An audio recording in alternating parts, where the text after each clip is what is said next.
ما در شهر کوپنهاگن کشور شاهی دنمارک هستیم، شهری که از هزاران کیلومتر از وطن دور هستند. افغانای ما در جمع دنمارکی ها و میمانایی که از سایر کشورها آمدن دست به دست هم داده صدای افغان های ما را، صدای زن افغان، دختر افغان به گوش جهانیان رساندن. یکی از ویژگی‌هایی که بود به زبان انگلیسی دنمارکی میمانا صحبت کردند و احساس خود با هم نوان خود شریک ساختند، به این معنا که پیامی که از خانم‌های افغانستان بود او را با جهانیان شریک ساختند. برای معلومات بهتر ما می‌خواهیم که یک تن از مسئولین برنامه را با شما معرفی کنیم که از خودشان می‌شیم که خود به معرفی بگیره. شما در کوتاه اگر خود به معرفی بگیرید. تشکر. اسم من تهمینه سالک است. من یکی از بنیادگذارای انجمن دکتیف هستم و همچنان پری. انجمن دکتیف به خاطر حقوق زن افغان کار میکنه در دنمارک و در سایر اروپا و همچنان پری یک ارگانیزیشن است که کمک‌های اقتصادی به مردم افغانستان میکنیم. کمک میکنیم که اونا به پای خود استاد شوند، دکانا باز کنن، یک کاروبارشان بشه. اول خب بسیار تشکر میکنم از شما، از فامیلیتان که شما قدر شدین که صدای مردم افغانستان در بیرون میکشین به خاطر یکی از عوارضی که در بیرون کشور است که اکثرا جوانا در یک مسیر روان هستند که و نمیفهمن که چه کنه. از شما از خانوادهتان تشکر که شما اینقدر کارهای بزرگ میکنین. این انجمن از چقدر وقت میشه تأسیس شده و ابتکاری کی بوده، چقدر اعضا داره؟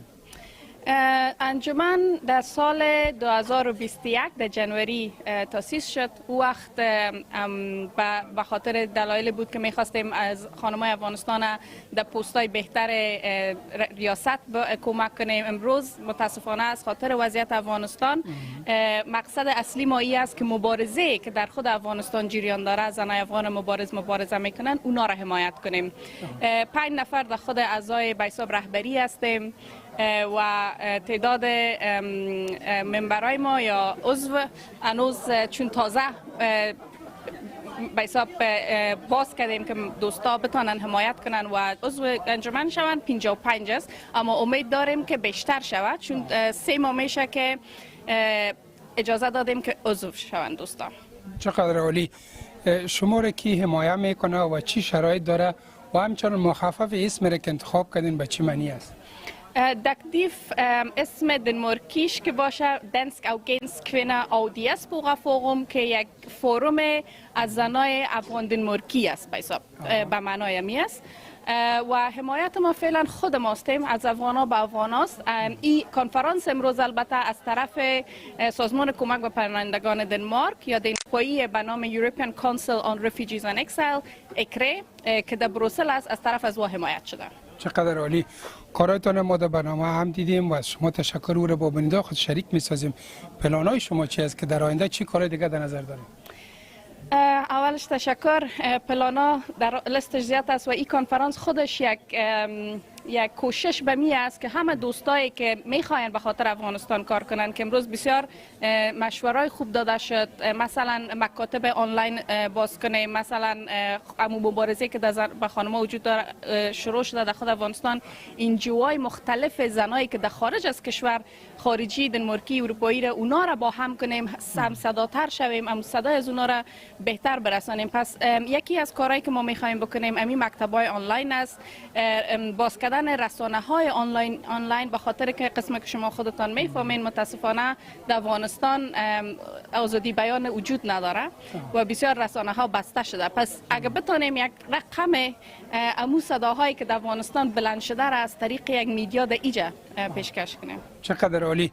شما که در یک جامعه زندگی میکنین که ایجا اکثرا روحی ضد خارجی است، این راز موفقیت چی از بخاطر که بسیار دنمارکی علاقه گرفتن اونا آمدن شما را حمایت میکنه و طرز برخورد و حمایت اونا با شما چطور است؟ به نظر من تا حال اگر بگوین راز موفقیت راستش به این است که امو کسایی که سازمانایی که میخواین به خاطر حقوق بشر بجنگن، امو سیاستمدارایی که تعدادشان کم است اما هستند در پارلمان دنمارک است، همراه از ما مستقیم ما به تماس شدیم و امو گروپی که میفهمیم حمایت میکنن اونا را به حساب با هم خود هم صدا میسازیم و یک نتورک درست میکنیم. و مهمتر از همه است که توسط حرف زدن در مورد این مشکلات زنا، کسایی که شاید به ضدشان باشه آیسته آیسته میتونیم در نظرشان تغییر بدیم و میتونیم که از به ضد بودن همراه بودن بسازیم. شما با وجودی که زندگی مرفه دارین، در بیرون کشور زندگی میکنین، اما تا جایی که دیده شده وقتی که نام از افغانستان میشه، زن افغانستان میشه، بی اختیار اشکتان گرفته نمیتونین. این از کجا می احساس بر شما؟ خب سخت است که بگویم از کجا میاد، چون من خودم اصلا اول یک دختر افغان هستم و در ضمن همچنان در دنمارک بودیم 22 سال. پس افغانیتم ای که پدر مادرم تاریخ دارند در افغانستان، بزرگ شدن در افغانستان، هرچی نباشه میگن وطن است. بله. کشش البته او گپم است که یک دمو جکلان شده. ما گرچه که در 22 سال از دنمارک آمدیم اما یک مقدار زندگی ما در خود افغانستان هم بوده، فامیل داریم، درک ما بیشتر است البته. و من تنها نیستم، همه افغانای ما که زیاد از نام خدا امی احساس دارند. واقعا احساس شما قابل قدر است و همونطور خواره ما که داخل وطن است صدای شما را میشنوه، احساس شما را تحمیل جان داره. شما چی پیام یا گفتنی دارین بر شما؟ پیام ما به افغانای ما در داخل افغانستانی است که من میفهم واقعا سخت است روزگار، اما ما تنها نمیگذاریمتان. ما تا حد توان خود هم صدایتان میشیم و کوشش خود میکنیم که دنیا فراموش نکنن افغانان. چقدر عالی. با وجودی که ما به اینا افتخار میکنم، براتون موفقیت آرزو میکنم، رایتان روشن باشه. بسیار تشکر. از شما تشکر که آمدین برنامه ما را پوشش دادید. زنده باشین. تشکر. بیننده عزیز، برنامه را تا آخر با ما ببینین. موضوعاتی که بود با شما شریک میسازیم، لطفا نظریات و پیشنهاداتتان با ما شریک بسازید. بیننده عزیز گرامی، در این محفل امروزی ما از جای دور و نزدیک افغانا اشتراک کردن، درد و صدای هموطن خود با جهانیان شریک ساختن. یک تن از مهمانان برنامه است که با شما خود معرفی میکنه. شما خود معرفی میکنید؟ فرح مصطفی هستم، به اصطلاح از افغانستان و فعلا آواره. خداوند شما را آواره نسازه، دوباره با آغوش وطن بین و تشکر که شما تانستین صدای هموطنان و هم نوان خود به گوش جهانیان برسانید. شما در برنامه امروز چی چیزا را مطرح کردید؟ بسیار عالی.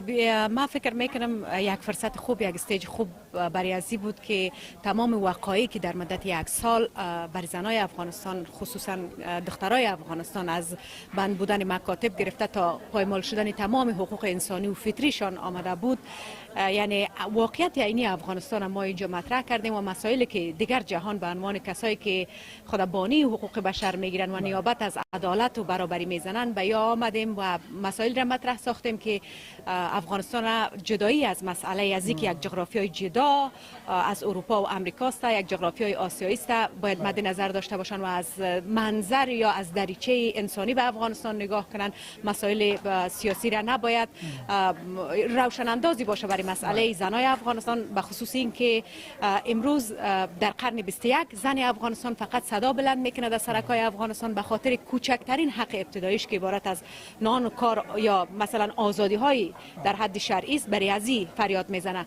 اما در جهان دیگر ما میبینیم که زنایی که مبارزه کردن فعلا میخواین که حقوق مساوی و برابر و متعادل با مردان اون جامعه داشته باشه. این تفاوت آمدیم اینجا بیان ساختیم تا اینکه کسایی که مثلا سردمداران حقوق مساوی زن و مرد هستند و خصوصا کشورهایی که زیربط است در امور افغانستان، امروز اعضای پارلمان دنمارک اینجا حضور داشتن. طبیعتا مسائل افغانستان که عبارت از واقعیت عینی است انتقال میتن و در مورد افغانستان با مسئله بشری نگاه میکنن و این گروهی که فعلا حاکم هستند را به عنوان یک گروه تروریستی واقعی باید بشناسن و کسایی که در بیرون از طالبان نیابت میکنن یا لابیگری میکنن باید این مسئله را بدانن که هرگاهی که بروند در سرکای افغانستان و مجبور باشن هر لحظه با شلاق طالب روبرو باشن، با پایمال شدن تمام حقوقشان، باز میتونن این مسئله را یا به اصطلاح این معضل زن افغانستان را درک کرده باشن.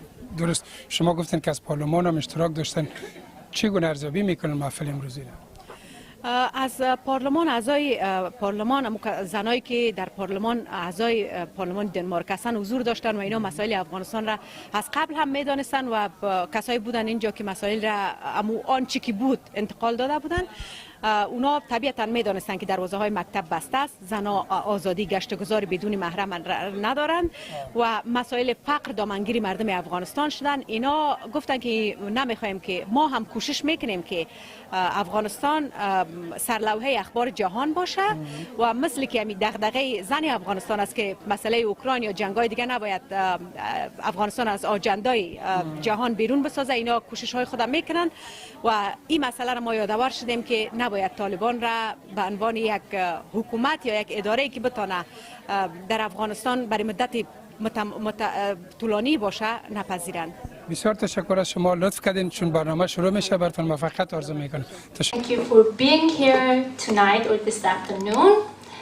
My name is Zora Faisi and I will be your facilitator tonight or this evening. My role is simple. It is to help us stay friendly, focused, on task and on time. So I will be a little bit annoying sometimes. I apologize. And before we start, or before I introduce our first speaker, I would like to inform you that this event will be recorded. And as you can see, we have an amazing photographer today, so they will be taking lots of pictures. So if you don't want to be in it, let us know, let any of our friends know. And there will be restrooms by the end of the door, and there's also, in case of emergency, there's this escape way. So, it is my pleasure to introduce our first speaker, Miss Charlotte Slinte, who is Secretary General of the Danish Refugee Council. She comes from a long career in the Royal Danish Ministry of Foreign Affairs and has held multiple senior management posts central to Denmark's development and humanitarian policy. She has also served high-level diplomatic posts, including Undersecretary of State for Global Politics and Security, as well as Undersecretary of State for Consular Affairs. Please welcome Ms. Charlotte Slinte.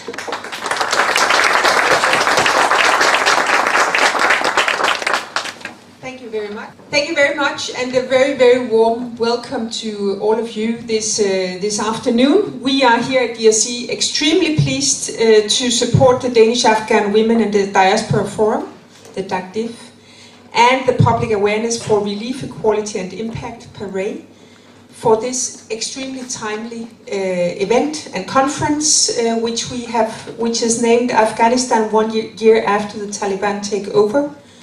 Afghan women as change agents. We see that vast humanitarian and development needs actually predate the IEA takeover in August of last year. And in my visit to Afghanistan last April of this year, I witnessed myself the devastating decline in people's ability to meet their very, very basic needs. I also saw how the human rights situation, particularly for women and girls, has regressed. Girls' access to school, women's rights to work, and other very hard-fought wins over the years, the majority led by Afghan women and girls themselves, have very rapidly diminished. In the immediate aftermath of the takeover of the Taliban regime, Afghans and the wider international community harbored shared fear and faced a feeling of distinct uncertainty. Afghan women and girls were rightfully afraid of their own futures, including also their physical safety. Initially, there was a degree of optimism or hope such as when the IEA stated in late 2021 that girls would be allowed back in secondary schools by March of this year. However, as we all know, just a few days before the planned reopening of schools for girls, the IEA backtracked, and today access to education remains non-existent for millions of girls in Afghanistan. The predictions of many Afghans about the threats to other rights of women and girls became, unfortunately, a reality. And indeed, in the last week, several schools tried to reopen in the central area, but were again immediately closed. As we see a situation where the media is increasingly censored with reports of abuses left uncovered, we actually do face a very harsh reality for people in Afghanistan, but especially for women and girls. The takeover and its aftermath have also been transformative for the Afghan diaspora, with very many civil society leaders being forced to leave Afghanistan and arriving in Europe. There has been a new mobilization with Afghan women at the forefront to support evacuation and relief assistance on the ground, as well as advocacy initiatives. Many of you know of our diaspora project support, the DIPS, that offers capacity development and funding opportunities for Afghan diaspora organizations in Denmark, and have done so since 2010. We are also working to document diaspora humanitarian engagement towards Afghanistan, and that's an effort that is led by the Diaspora Emergency Action and Coordination Initiative, the DEMAC initiative. And since 2018 here in DRC, we have scaled up our support to the Afghan diaspora by providing space for them in Europe to exchange and also advocate for their rights.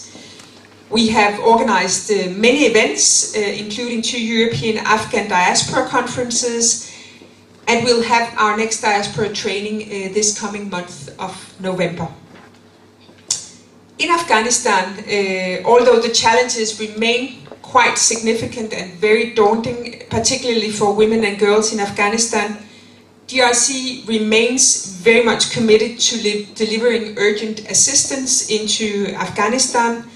We have in DRC around 1,000 colleagues in Afghanistan. We are back to work in the 18 provinces of the country where we worked before the takeover last August. And we have province by province been fighting for the possibility of women staff to return to the workplace, both when it comes to offices but also in the field, which is a precondition for our ability to deliver to Afghan women and girls in the field. So actually we have a little over 120 staff of our staff who are women at the present time.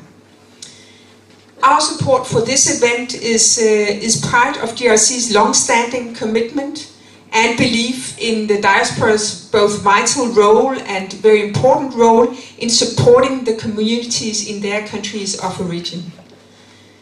It's very inspiring here to witness and lend our support to you and others in the Afghan diaspora who make very essential contributions to the protection and engagement in constructive humanitarian work and advocacy. So I hope that you'll have with this event a very fruitful afternoon and evening, and I look very much forward to our continued partnership to support the efforts to promote and uphold human rights of Afghans and the humanitarian support to Afghans in Afghanistan. Thank you very much.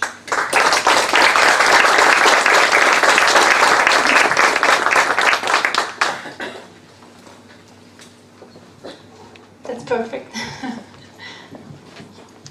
Thank you so much. I have been one of the earliest member of DACTIV, which is Danish Afghan Women and Diaspora Forum.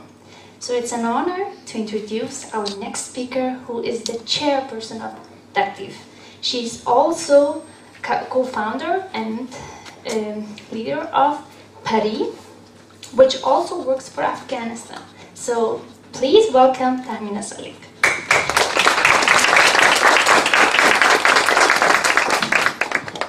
Thanks a lot.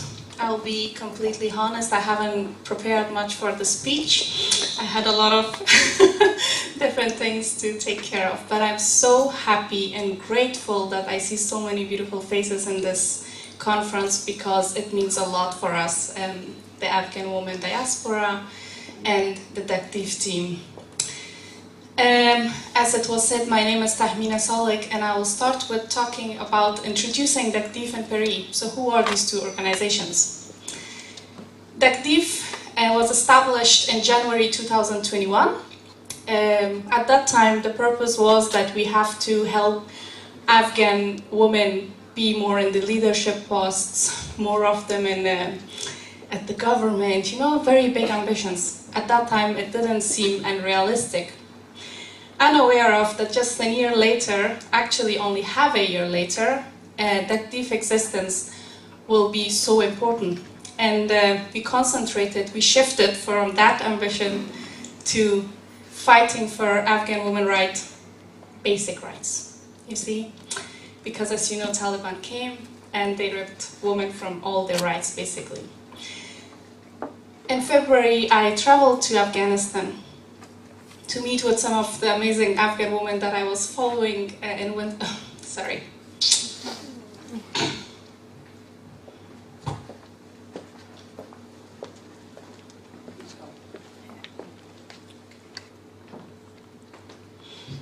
So sorry. Just a sec. If I'm already from the beginning of the speech doing this, good luck to me.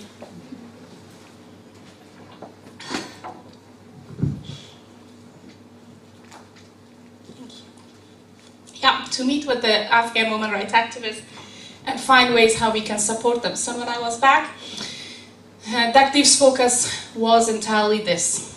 And it's very limited what we can do. And when I asked them in Afghanistan, some of them are here today, Farajan, who I met in Afghanistan this February, they didn't ask me for much, you know. The only thing they were asking was that you guys have a voice, use it. Don't let the world forget us. And that's what all of us, the Afghan diaspora, basically have been doing a lot in the last 1.5 years. So, PARI. PARI is an organization that when I traveled to Afghanistan, I had some fundraising between friends, they wanted to help, so I took this money, went to Afghanistan, and then we realized that instead of giving money to people, we need to help them earn their own.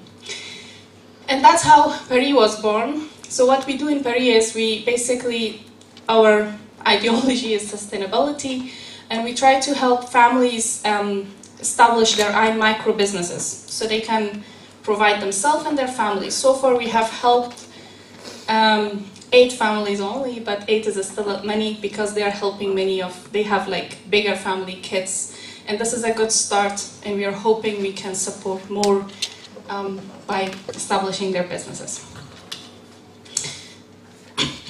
And then I thought a lot, what else should I say that you don't know? I think all of us know the situation of Afghan women. So I decided, let me read a part of my diary that when I was back from Afghanistan, I wrote. And this is to my Afghan sisters. My dear Afghan sisters, it's in the walk in a sunny day when the fresh breeze of air makes me smile that I think of you. It's in the late night drive in a bright summer night when my car is filled with the tone of my favorite music that I think of you. It's in the end of the day when I rest my head in my pillow that I think of you. It's in all those moments when I'm touched by the peace of life, and all those moments when I feel empowered or feel that I am, that I think of you. Your memory makes my heart ache and my body feels heavy. So heavy that I can barely move.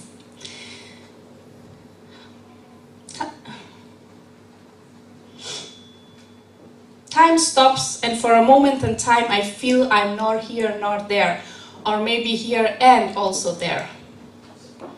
I see, sorry, my eyes are a little blurry. I see myself wandering in the streets of Afghanistan next to you, gently holding your hand and hugging you. Both our hearts filled with sorrow that can be felt in our bones. I see how you're surrounded with toxicity, how you're being strangled while you gasp for air, but in that moment of time, you say one more time, food, work, freedom. I see the pain mixed in your moist eyes, but you don't let the drops fall down, and with all your power you shout once again, education, education, and yet again education. I see how your hands are tired of writing slogans and your pen losing color, but with the color of your blood, you write yet another slogan. Women rights are human rights, and human rights is women rights. I see his gun pointed at you, while the journalists are taking photos.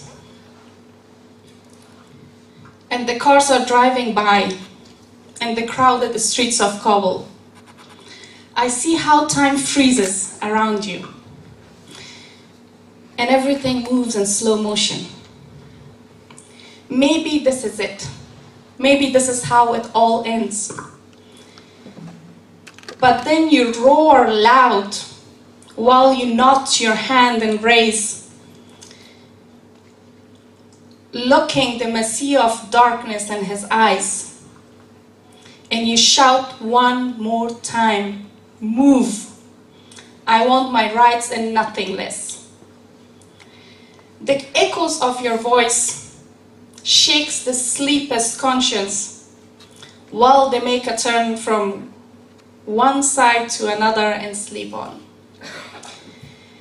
All those promises of standing by you and by your side falls as raindrops around you and disappears in the depth of the ground. I could be you and you could be me.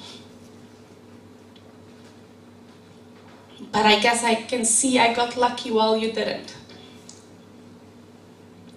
This luck fills me with guilt, while at the same time I feel blessed.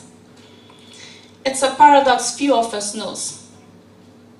Few of us who has been able to flee that life in horror. I'm not sorry that I was one of the ones who got out. I'm just sorry why you didn't.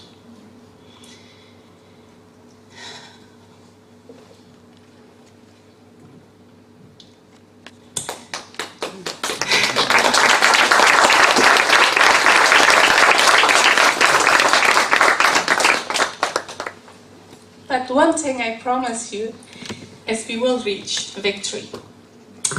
And therefore I'm deeply grateful to see all of you, and it means a lot to me. I'm so sorry that we are here together and trying to find ways how we can support the amazing, brave fight that Afghan women are doing. Thanks a lot. I hope the rest of the conference will be less teardrops, and thanks for coming once again.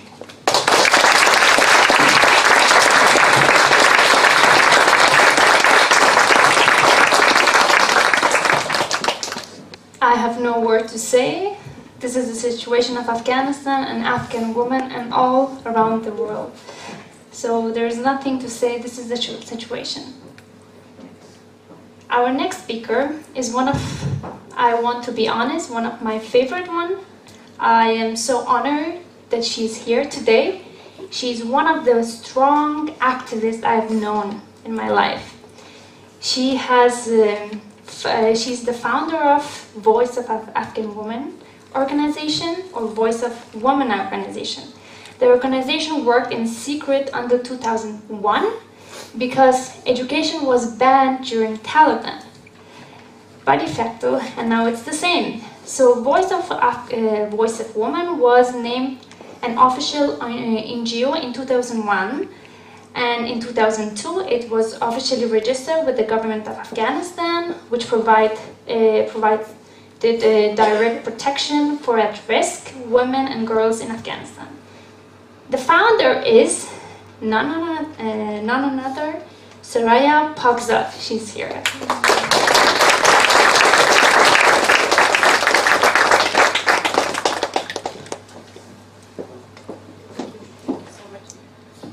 I would like to even speak without the microphone, because I try to raise voices of women, and so our voices should be loud enough. I hope you are hearing me. So after such a emotional speech, that women in Afghanistan are suffering, not only facing domestic violence and also the rights of Afghan population as a whole, and women and girls specifically being violated and almost dismantled. The Ministry of Women Affairs, including its provincial department and Afghan Independent Human Rights, were demolished, even with initial promises that women are allowed to work under the Sharia law, including study, work, and freedom of speech. Unfortunately, they systematically excluded from public life.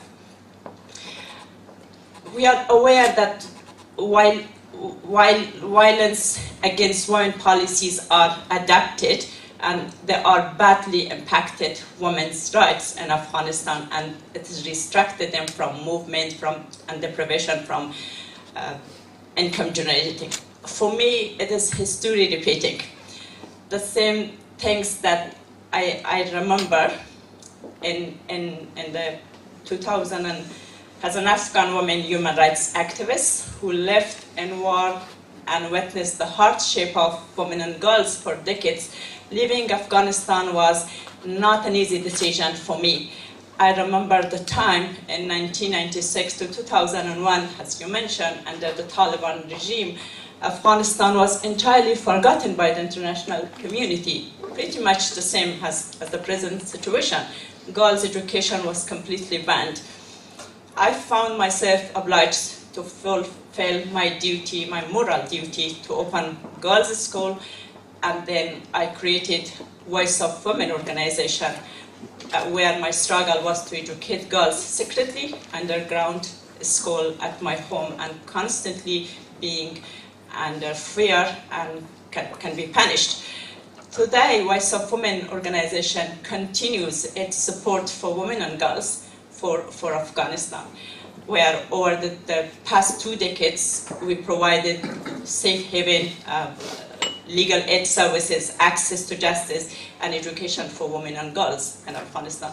Despite all the challenges that we are going through since August 2001, our operation hasn't changed much. Our team remained in the country through all of the crisis and continued to deliver the much needed and supported to women and girls in Afghanistan, because we are committed to support them.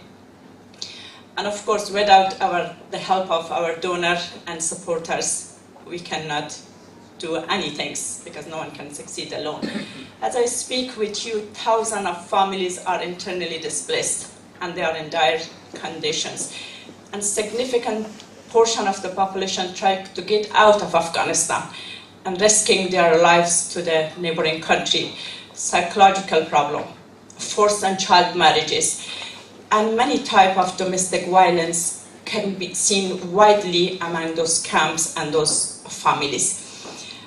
Because the economy is collapsing, there is no recognized government to provide the basic services to the displaced population in the country, and in such a difficult situation for the people. And people cannot wait for political settlement or any decision can happen. I read in a Guardian article that Afghan people are eating grass to survive. And this is something that doubled my concern for the future of my country, which is worsening day by day in Afghanistan. I'm taking the opportunity through this podium to request the international community to extend their help and extend their attention and support to Afghan people. Afghan women need now more than any time. Every intervention, regardless of its size, it's matter to sustain our future. As we all know, women and girls are facing a high level of danger, and the safety of women's rights, human rights, must be an absolute priority for the international community. And there is an urgent need for an institution or a kind of organization to support women's rights in Afghanistan, because there is no any address currently to support women, and women should refer to those institutions. I'm calling the international community to make sure support to Afghanistan should be flowing, and all support must set a condition to reach women and families in danger. Every aid to Afghanistan must provided to the de facto must be provided in a condition to meet the need of the community. International community must have a kind of program to put pressure on the government, to the de facto, to let women, their voices to be heard, to go back to their all walks of life, and then let the girls to return to school. And also the international community must monitor what's going on in Afghanistan, because access to justice for women and girls facing violence is a big question right now. There is no place for them to go. International community should aggressively encouraging the Taliban to create an inclusive government with the participation of women for future of Afghanistan. I think it is the time that the international community use its power to put pressure on the de facto government to fulfill its society, its responsibility, and provide necessity services to its citizens. And also, more importantly, that the donor country should support the civil society organization, women's-led organization, women's movement in Afghanistan, and the diaspora to provide services to their people, and those kind of support must be multiple, flexible, and continuous. And also public awareness, some things that we have to do that through the whole, any podium that we have access, any power and pressure we can use, we have used for advocacy to put pressure on the de facto government to return to their commitment, because they're already committed that they are providing a space for women to work.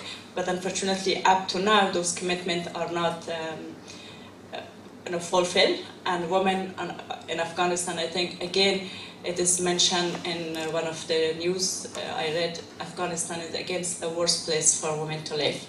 So let's work together to push the gender equality forward. Thank you.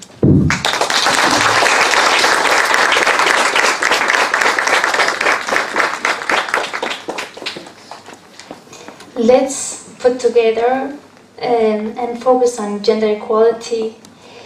This is amazing remarks by the end of your speech, Ms. Soraya Poxad. Now we have had 3 speeches. First of all, we have, it's a pleasure to see there coming more and more people. There are some seats here if you want to come here, so I think there's some space if you want to join. We have had some speeches about Afghanistan and Afghan women's situation, but we need to know more, and that's why we have our first panel, which is on the situation in Afghanistan post-Taliban and impacts on women and girls. We have an amazing moderator, Mona Hosseini. Please welcome her.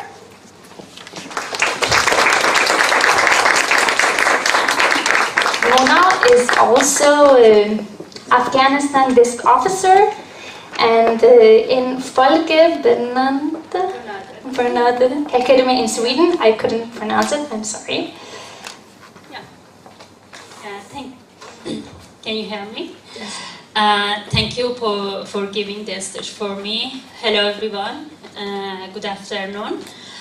As been mentioned, the 2 days discussion is about the situation of human rights, especially women's rights in Afghanistan. The session which we are going to discuss is the situation of Afghanistan and its impact on the women and girls. We will have 3 panelists in discussion, so all the panelists are from Afghanistan and they have the deep knowledge of work and living in Afghanistan in different aspects of peace process, education and peace building. As Tahmina Jan also said, first Tahmina Jan started and my soul still is in Kabul, and when she was crying we couldn't stop crying, and I hope I also don't cry during the session, and we must focus on the strategic things. Since taking power in August 2021, the Taliban has continued to undermine women's human rights in policy and practices, codifying systematic gender-based discrimination and imposing a variety of restrictions on access to education and healthcare, and freedom of movement and rights to participate in political and economic life. As a special reporter of human rights on Afghanistan, Mr. Richard Bennett in the Human Rights Council mentioned that women in Afghanistan have faced severe discrimination throughout history and specifically since the Taliban takeover. With that background, in today's panel discussion, we are going to look further into the situation of Afghanistan post-Taliban takeover and impact of on the women and girls. We will have 3 panelists, so I would like to just introduce the first panelist. I think we can invite them in the same space, or by one we can. So one by one is better because there is not so much place. So I would like to introduce Mrs. Farah Mustafavi. Mrs. Farah Mustafavi have educated during 20 years of Republic in our country. Then I am coming to answer for your question. And I want to say I am very appreciative of Tahmina Jan. Tahmina is an active woman that she struggled for Afghanistan woman without any benefits, just want to help Afghan diaspora and also the protest women of Afghanistan without anything. Thank you to invite me here. Women groups in Afghanistan from beginning to today. In the last few months, Ghani's authoritarian regime was completely collapsing, and the feeling that something was happening had caused a number of social activists to have significant doubts. The unconventional appointment of Ghani government, the Doha peace talk, which were everything but negotiations. The appointment of the negotiation team based on the relation of the people in the power circle of Ghani were a sequence of the phenomena that made the state coup and the commitment to change impossible to the last be ready. On the day, it's better to say the damn day of Afghanistan, I with a number of friends witnessed the collapse of the situation in Kabul and had long walks during the night to encourage the girls and the women to come out from their homes to face and emerge with the Taliban and say we are present as the part of an important part of the society, especially Afghanistan society.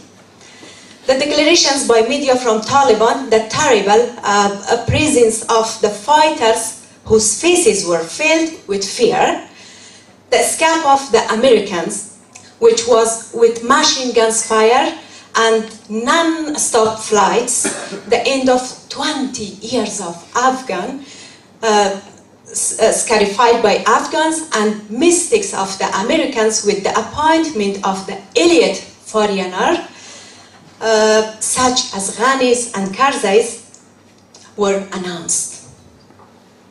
On the second day, under the pretext of Pakistan direct aggression, we held a demonstration to gauge the pulse of the Taliban. As expected, the street demonstration was the best time to uncover the lies of this group, I mean Taliban. In the following days, the first government official and non-governmental office did not allow women to attend, and again the wave of lies by the group's media beginning under various reasons. Women's demonstrations became more massive with the gathering of more female employees who lost their jobs, which angered the group even more.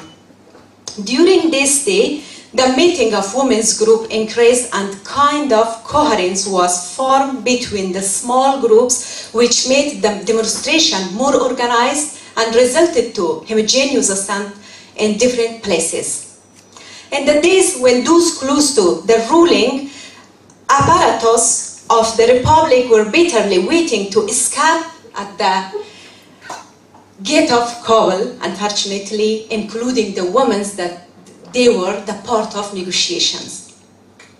Afghan women was in the forefront of shaping the women movement in order to not allow exclusion of women from their social life. Today, the brave ones who raised their voices showed the world that Afghan women stood alone against the worst and the most brutal terrorist group in the world, and structured the first civil struggle against the Moor operation of the Taliban for the first time without proposal and without project. Afghanistan women showed that they are standing on their own feet. What have achieved so far? Today, the ilahas can be hid inside the created structure following to saying no against the Taliban, who started kidnapping and raping Afghan girls and women. Today, the women have got the courage to stand against any type of Taliban operation and voice up, causing global reactions. Today, Afghan women are the group who stand against Taliban, which clear identity of Afghanistan women who fight for their rights and struggle for their rights also. In informal discourse, the question is always raised that Afghanistan is no longer important and may be forgotten from the top of the news and social presence in the global media and Western countries. My end call.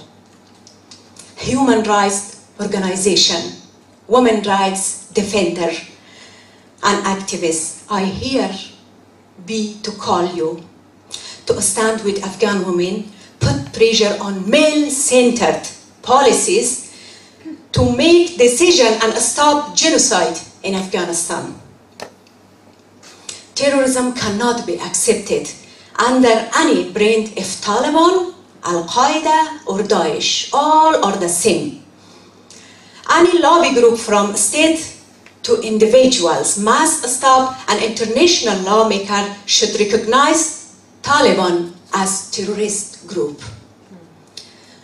Lobbying for them must recognizing as a crime against humanity. Thank you, Ms. Mustafavi. Ms. Mustafavi, we just came to know about each other last night, and we just saw our pictures and we were in same groups of protest and demonstration. So when she's talking, I can feel it from my heart, and I can feel what she's talking about and what she went through that. And it was very good because she precisely discussed about how women without any support can be united, and how women without any considering any ethnic group or religious aspects can be united. And this unity can lead to a really peaceful country and peaceful society. Thank you, Ms. Mustafavi. If you're comfortable, you can sit, and we will call you again for the questions. And yeah, and